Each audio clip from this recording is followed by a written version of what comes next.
అత్యుత్తమ ప్లేస్మెంట్స్ తో ఎంఎన్సీ కంపెనీలలో ఉద్యోగమే లక్ష్యమా? ఇంజనీరింగ్ చదవాలనే మీ పిల్లల కలని కేజీ రెడ్డి కాలేజ్ తో నిజం చేసుకోండి. తోకలేని పెట్ట సినిమాకి మీరు నిర్మాత, ధర్మవరపు సుబ్రహ్మణ్యం గారు డైరెక్టర్ నరేష్ గారు హీరో. సో ఇదంతా ఎందుకు తీయాల్సి వచ్చింది, ఇదంతా మొత్తం నేపథ్యం అంతా చెప్పా. చెప్పేశారు. బట్ ఆ సినిమా గురించి నాకు ఒక చిన్న డౌట్. ఆ సినిమా స్టార్టింగ్లో అంబటి రాంబాబు గారు కొత్తగా మైక్ పెట్టుకొని 2 సీన్లో మాట్లాడుతూ ఉంటారు, యాక్ట్ చేశారు. అంబటి రాంబాబు గారితో మీకు అసలు అప్పటి నుంచి రిలేషన్ ఎలా? నాకు ఎలాగంటే 89 ఇది 18 నేను తీసింది 96. సార్ నాకు రాజశేఖర్ రెడ్డి గారు వాళ్ళతోటి బాగా క్లోజ్. ఎలాగంటే ద్రోణరావు సత్యనారాయణ గారు మా మామగారు, సార్ అవును. ఆయన రాజశేఖర్ రెడ్డి గారు మంచి క్లోజ్. అలాగే నేను రెగ్యులర్ ఆయనతో పాటు ఆయన వచ్చినప్పుడల్లా ఎయిర్పోర్ట్కి నేనే కార్ వేసుకెళ్ళడం, సార్ ఆయనతో రోజు రాజశేఖర రెడ్డి గారి ఇంటికి వెళ్ళడం. అక్కడ వీళ్ళందరూ పరిచయం, ఉండవెల్లి అరుణ్ కుమారు, ఓకే. అంబటి రాంబాబు, వీళ్ళందరూ. అలాగ నాకు ఫ్రెండ్స్ అవడం, అందరూ కలిసి కాఫీలు తాగి ఇలాగా నేను రోజు నేను లేకుండా ఆయన కాలు బయట పెట్టాడు కాదు. వైజాగ్ నుంచి దిగారు అంటే ఎయిర్పోర్ట్ దగ్గర నుంచి మళ్ళీ ఎయిర్పోర్ట్ ఎక్కించేంత వరకు ద్రోణ సత్యనారాయణ గారు నేనే ఉండాలి. లేక్ వ్యూ గెస్ట్ హౌస్లో దిగేవారు. సాయంత్రానికి వీళ్ళందరూ చేరేవాళ్ళు. ఓకే. మొత్తం ఒక బ్యాచ్ ఉన్నారు.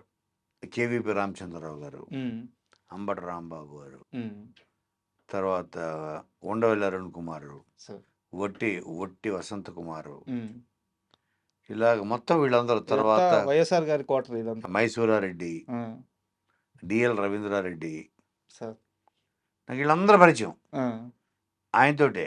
ఆయన దెబ్బకే 86 నుంచి. అప్పటి నుంచి అలాగలాగలాగా ఇక అన్నాకు ఫోన్ చేసేవాళ్ళు, వెంకట్ మీ మామ ఎప్పుడు వస్తున్నాడు అని నాకు ఫోన్లు. అప్పటికి సెల్ ఫోన్స్ కూడా లేవు కదా. 86, 87 ఆ టైంలో. 89లో రాంబాబు గారు ఎమ్మెల్యే. అవును అవును సార్, ఫస్ట్ ఎమ్మెల్యే. అలాగా నాకు ఫోన్లు. ఇలాగ నాతో చనివి ఏర్పడ్డాం. ఈ రోజుకి నేను అరుణ్ కుమార్ తోటి అన్న సోదర వీళ్ళందరినీ కూడా సోదర అంటుంటాను అంతే. అలా పరిచయం. అలా సినిమా తీద్దాం అనుకున్నప్పుడు నాకన్నా ఎక్కువ ధర్మవరపు సుబ్రహ్మణ్యం గారికి రాజశేఖర రెడ్డి గారితో జర్నీ. ఆయన అంటే బాగా ఇష్టం. First time direction, plus Ambati Rambabu గారి స్నేహం నాకన్నా ఎక్కువ ఆయనకు ఉన్నాయి. ధర్మవరపు సుబ్రహ్మణ్యం గారికి. ఆయనకి ఇంట్రెస్టా, రాంబాబు గారికి ఇంట్రెస్టా యాక్టింగ్ చేయాలి? మా ఇంట్రెస్ట్ ఆయనకి. అలాగా ఆయన ఆ సినిమా ఇప్పుడు మీరు చెప్తే నాకు గుర్తొచ్చింది. నాకు గుర్తు కూడా లేదు. తోకలేనిపేటలో రాంబాబు గారు ఉన్నారా అని నేను ఒక సెకండ్ ఆలోచించా. కరెక్ట్ కదా, ఉన్నా కదా అని. చాలా ఇంటర్వ్యూలో చెప్పారు, ఆర్జీవి నా జీవితాన్ని మార్చిన వ్యక్తి అని చెప్పేసి.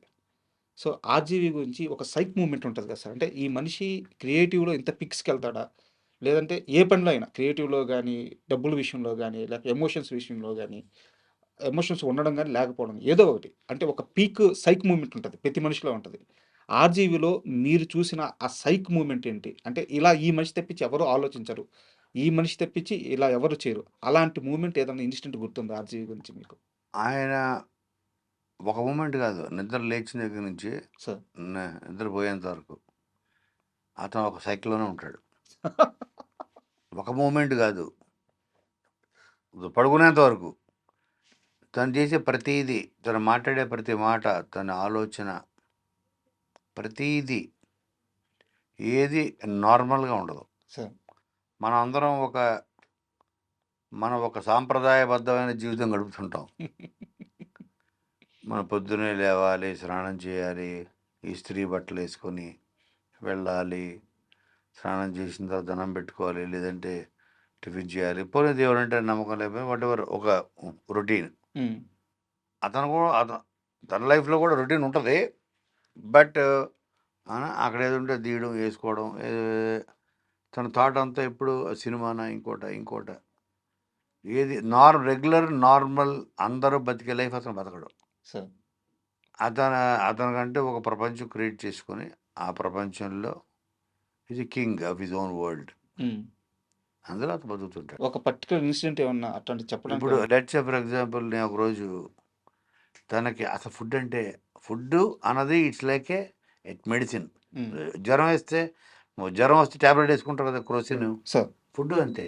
ఉమ్, ఆకలి అన్నది రాము పాయింట్ ఆఫ్ వ్యూలో అదొక డిసీజ్, అదొక జబ్బు, ఓకే. అదొక రోగం లాంటిది.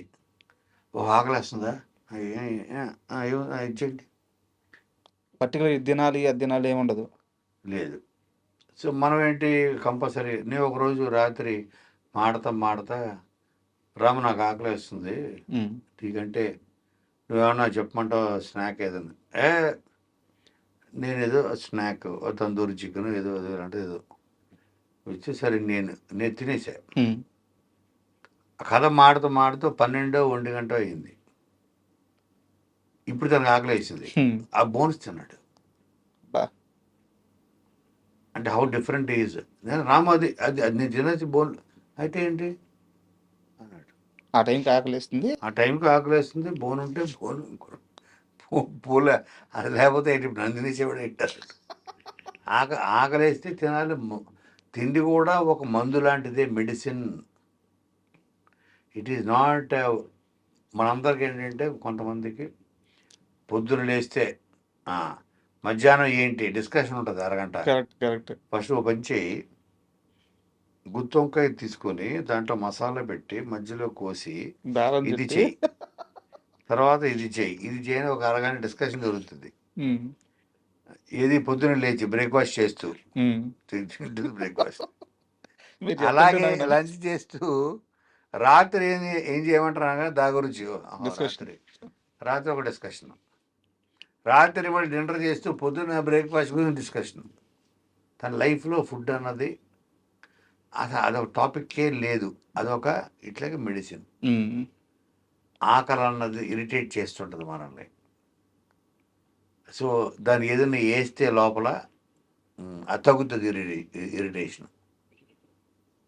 జ్వరం వచ్చినప్పుడు క్రోసిన్ వేస్తే తగ్గినట్టు ఆకలి వస్తే వచ్చే పెయిన్, ఇరిటేషను లోపల ఏదోడు పడేస్తే అది తగ్గుతుంది ఇరిటేషన్. సార్. అంతే ఆలోచిస్తారు ఆయన. ఇంతే తిండి, అక్కడ ఏముంటే తినేస్తాడు. ఇదే అదే అసలు దాని గురించి డిస్కషన్ కూడా ఇష్టపడ్డావు. అమ్మో, ఇది అతిపెద్ద సైక్ మూమెంట్ ఇది. డిస్కషన్ ఇష్టపడ్డావు. సార్. అలాగే డబ్బులు అతని జేబులో ఉండవు, ఉమ్, 5 పైసలు ఉండదు, సార్. ఒక కార్డు ఉండదు, ఓ పర్స్ ఉండదు, ఉమ్, డ్రైవర్ దగ్గర ఉంటుంది. సార్. అది కూడా ఆఫీస్లో అకౌంటెంట్ వాళ్ళ మదర్ డ్రైవర్ దగ్గర క్యాష్ పెట్టో 10,000 పెట్టుకోరా బాబు. ఈయన గుర్తుండదని వాళ్ళు క్యాష్ పెడతారు. గుర్తుగా ఓకే